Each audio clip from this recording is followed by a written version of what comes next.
With season 1 ended and season 2 coming, I figure why not see the differences between the anime, the manga, and the light novel. And when I say anime, manga, and light novel, I really mean anime and light novel because the anime pretty much followed exactly what the manga did. But no, it'll be the 3.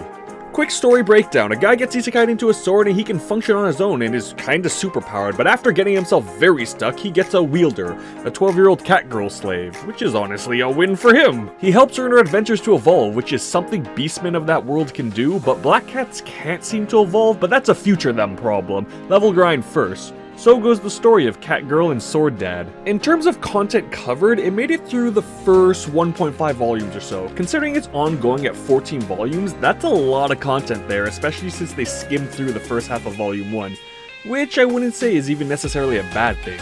Besides the main monsters which the anime showed, it wasn't all that relevant. And let's be honest, what is this series without Fran?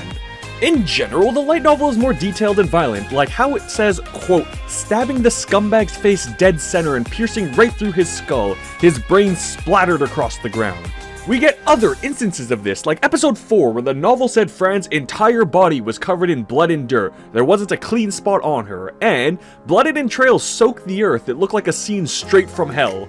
It makes sense to tone it down, but this happens a lot, like again, the novel states, he lopped Fran's left arm clean off, there was blood everywhere and she almost bled out. Most fights are pretty violent. That's not the only change with fights though, sometimes entire fight sequences change. The anime dramatizes some fights, the manga does as well, but some of the fight sequences are, oddly enough, completely different than as described originally. The first to come to mind are the goblins attacking the merchant. Next is the guild test. It was a very short fight in both manga and novel, where they fully attempt to kill the tester, but the novel states that it's fine because he has an armband of sacrifice. The fight in the Adventurers Guild was a very different encounter as well, with people attacking Fran and her acting purely out of self-defense. And that's another thing. The anime and manga credit Fran a lot with her brilliance in battle, but a lot of the things are things that Teacher came up with, like augmenting Aura Blade with Vibrofang. He's definitely smarter in the novel. He thinks out his moves a lot and tests his abilities quite thoroughly. When fighting the lesser demon, yes, lesser demon, the manga and anime made it a greater demon, I don't really know why, but Teacher knew what skills the demon was using, including Skill Taker. He said, the demon hadn't used his skill stealing skill so far, so I didn't know what form it was going to take. He's also not soft. The anime and manga have this thing where he tells Fran to only use him to kill because killing is this heavy thing, blah blah blah. In the novel, he knows it's kill or be killed. Any hesitation is death. Quote, anyone who said you should never let children kill under any circumstance had a naive outlook on reality. A moment's hesitation could get you killed in this world. He ensures Fran doesn't have a heavy conscience from killing, and she doesn't because she's a murder hobo.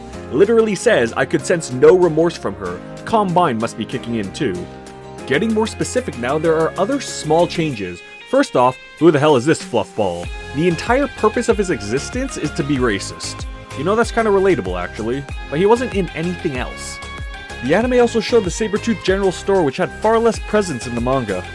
They had gone there after speaking to Garrus, who told them Fran needed to level up to use his armor, something only mentioned in the novel.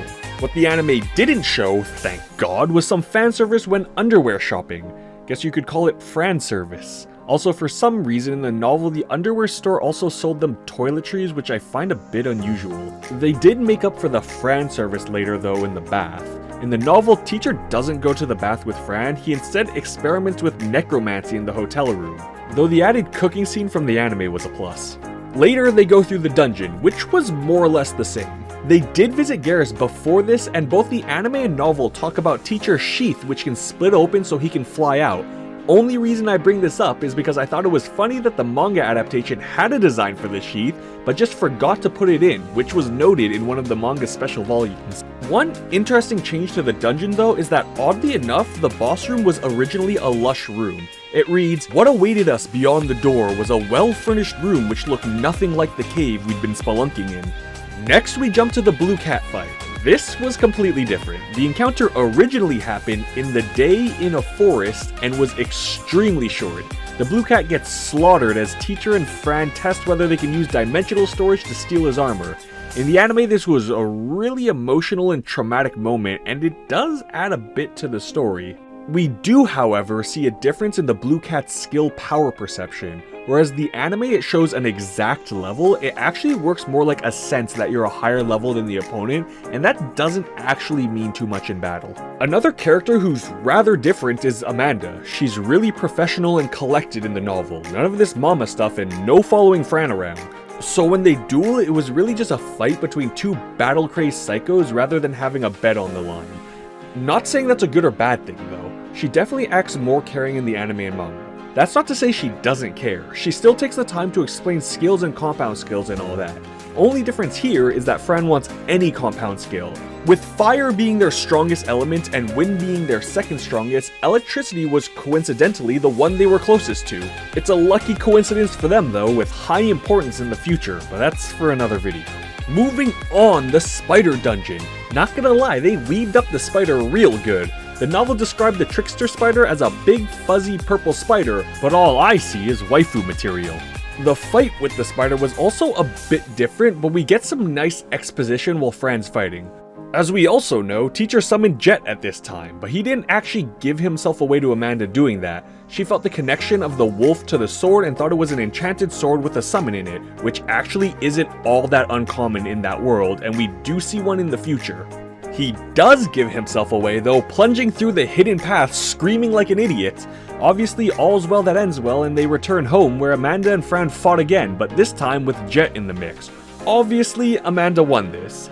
It's a bit of a shame, but the anime also skipped over an amusing scene that both the manga and novel had, where the entire town goes into alert upon seeing them return because a C-rank monster, namely Jet, was making them panic.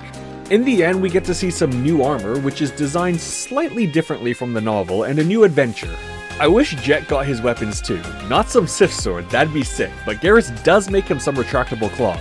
Before leaving, I think it would have been important to have the exposition where Amanda talks about Rados and her contract with the guild. Also concerning Amanda, Fran's parents. Yes, that is a thing in the novels, but that's mentioned like way later. Establishing the connection earlier is fine, but a bit surprising. And that's the end of Season 1. Sure, there were some changes, but ultimately, I don't think they matter. If you want to check out what happens beyond Season 1, and even Season 2 for that matter, check out my video answering those questions. What is Teacher? Does Fran evolve? Some other third thing? I'll be talking about that and more, so don't forget to subscribe and thanks for watching.